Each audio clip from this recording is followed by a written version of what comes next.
Okay, I just wanted to quickly record this because it came to me while washing dishes tonight. I don't know if that's ever happened to you where you get some of your best insights while standing near running water, whether it's in the shower, on a hike where there's a river, or washing dishes.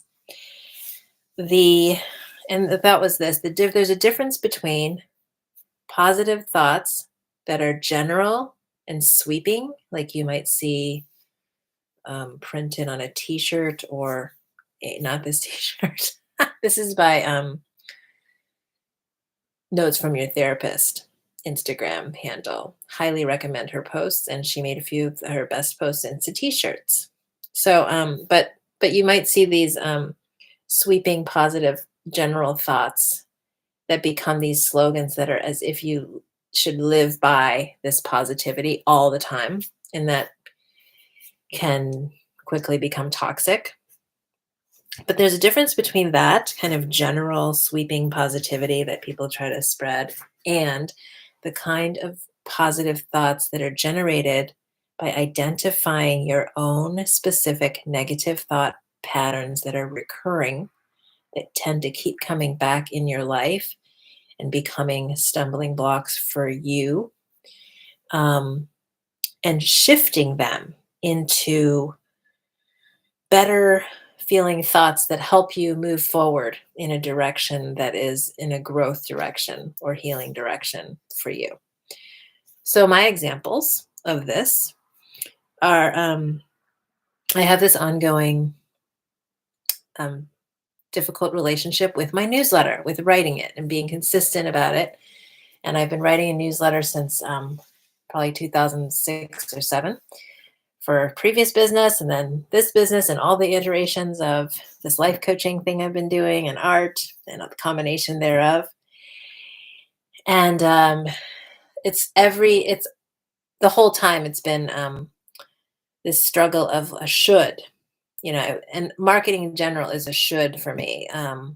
It does not come naturally in the forms that are kind of culturally acceptable here. I'm a natural enthusiast and I love to support and encourage um, others, which is a form of marketing for others, but I don't really naturally do it for myself in terms of constantly talking about what I'm doing over and over again and blah, blah, blah. So, especially promoting events is really challenging. So, I was trying to psych myself up to get into a better frame of mind about my newsletter because I'm trying to get back on the horse because I have some events coming up and I do have to support the promotion of them in today's world, in the world that I've found myself living in. I haven't found another universe that doesn't involve promotion of one's own work, but I am really open to it. So, um, so in my case, there's two things that I came up with that were specific positive thoughts that were shifts of recurring negative or um, thoughts that slow me down or get in my way of doing it. Whether they're negative or not is not um, clear to me, but it's true that they recur and they become reasons that I don't do this thing. So one is the thought that I can come into relationship with my newsletter as if it is the land that in which things grow, and we know that the soil, the land, and plants take breaks in their natural cycle. So there's a dormancy. And that's part of the life cycle, that there's not just a constant output of flowers and fruits or seeds from a plant. There's a cycle where certain seasons involve a lot of production and other seasons involve zero and rest and a different kind of activity for the plant that's restoring its ability to come back the next year and produce again. So it's not constant, even though we have been conditioned to believe that by going to these grocery stores and seeing the same fruits year round, that they have come up with industrial techniques, whether it's warehousing fruit with gases that preserve them for months so that they can be shipped year round to things like Walmart and Costco and harvested way before they're ripe, or um, planting things that are not in season and using um, either genetic modification or pesticides to allow those plants to grow at times that they wouldn't normally, or growing them in other hemispheres and shipping them.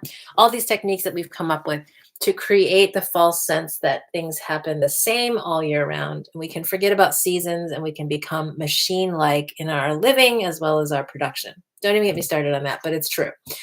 So, so coming into relationship with my newsletter, which the big challenge that I've had is like, I cannot be machine like in my consistency of creating honest, heartfelt communication with the people that I are on my newsletter list in the way that I want to communicate with them. Many of them I've met personally in classes that I've taught.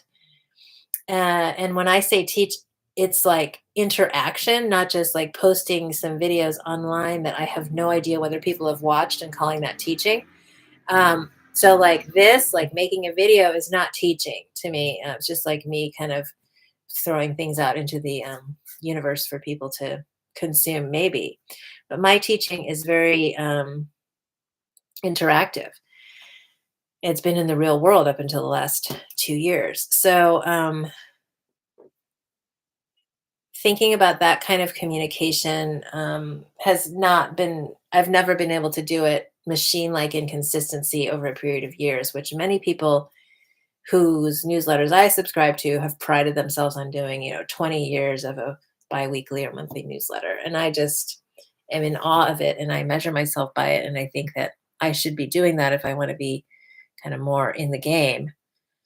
But it's something I've just never been able to do. So, one of the positive shifts in thinking that popped into my brain as I was washing dishes tonight is like my newsletter is like the soil in which my business and my ideas and my creative activities grow, and it naturally has a rest period. And so instead of thinking about writing a big apology for the months of pause that I've had in my newsletter, I can simply acknowledge that I'm waking up again like a seedling in the springtime. Happens to be August, but my springtime. And by the way, fall is like the calendar year fall is always my new year, fresh start time for me. So it is spring in my world. And I can celebrate that this is my natural rhythm rather than emphasizing the fact that, and being very apologetic and shameful about the fact that I have missed several months. There's no apology in nature when the tree in the spring or little leaflets start to show up after winter. They're not saying, sorry, I was gone. They are there. Life appears and is ready to go when it's ready to go. So that was one. And the second was this thing that's written on my wall, like in my actual art studio, in probably 4 different ways because it's been such a recurring theme. Some form of focusing on the people who do want to read what I'm writing or do want to participate in what I'm offering and are looking forward to hearing what I'm doing. And that's a growing number of people. And it's not zero, but there's the dominant voice in my head that says, nobody cares. Nobody wants to know what you're doing. It's all lame and just go get a job. So that's a very I wouldn't say dominant, but it's there as a low hum in the background all the time. When and I overcome it every time I make something and do something, and by existing, I'm overcoming that voice, but it's still somehow like the one, especially when I sit down to write my newsletter, it's the one that jumps to the front. So many people call that the inner critic or the monkey mind that just likes to sort of attack and complain. But it's fascinating that it's not natural for me in the moment when I sit to write the newsletter. It's not natural to shift to remembering the people who are really wanting to know what I'm offering next and are genuinely interested and are looking for offerings and are looking to know when I'm going to offer things so they're not unable to sign up for it. I always assume that like, oh gosh, people are going to be so annoyed with the number of emails that I send and they're going to be annoyed by how many times I have to remind them. And none of it's true, but this is the voice of the monkey mind inner critic, or that strong dominant sort of shame voice that was so constant as a voice of fear and condemnation and warning, from childhood conditioning and trying to push through a lot of trauma from multiple generations of fleeing situations and just getting through to survive. So they were useful to address certain situations that did exist at one point in time, but are not useful at this moment, especially at the moment when I'm trying to write text for something that I'm actually intending to offer that doesn't exist yet, but needs to be announced and talked about and put into the world to be known. So, so the shift from that thinking to the new thought, or not new because it's like on my wall many times, and yet I still have to keep saying to myself, write for the ones who do care. Remember the ones who do want to know. And so, and I've gone so far in the past as to like make lists of specific people who I can identify that really do want to know, and they're not literally ridiculing everything that I put into the world. And still, it's very hard for me to write my newsletter. And it's very hard for me to repeatedly talk about an offering that's coming up. Usually, I'm excited about something.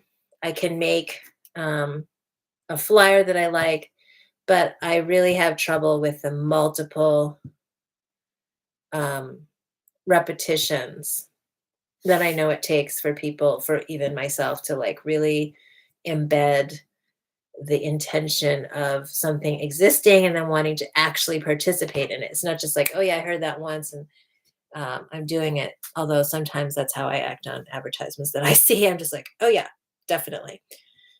But I'm not everyone. So um, that little difference, the specific shift that I found in those examples, which was specific to me and my understanding of what goes on in my head to stop me, finding those positive shifts is very much more powerful. And you can see how even that is like, it has to be practiced. It's not just like I come up with the positive thought, I put it on a t-shirt or I put it on my wall and all of a sudden I'm living it. It takes practice and constant coming back and revisiting, and like I'm doing now, kind of wondering like, why is this still difficult? And it's, many layers of embedded things, and it's okay, and I'm growing and I'm doing, and I'm celebrating where I am, um, versus comparing myself to these other people that have been doing it machine in my definition of machine like. It doesn't matter really why I'm different from those people or that I'm different from him. It's recognizing what's going on in me and what is something that I want to do a little bit differently than how I'm doing it. I'd love for my newsletter to be more joyful and for me to be able to recognize these voices and just keep going. And that's um, where I am right now. I am doing it. I am writing it. It's just noticing the thoughts that have to come in to get me to keep going. So my point of this is, I'm almost done. The difference between general positive talk, which the reason it can be toxic is that it just really doesn't apply to every situation. And we need to find the dark shadow, quote, negativity in ourselves that's specific to us and find the positive shift that is the antidote to it that we can work with. That's helpful positivity versus toxic positivity. Thank you very much.